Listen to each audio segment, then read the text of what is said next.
Hello. In this video, I'm going to show you how to scan QR codes on the Nokia 5.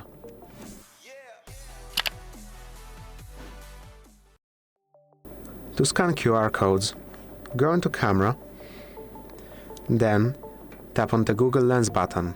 It is the button directly to the right to the menu button. This will start up Google Lens. You can use it to scan QR codes. I will demonstrate.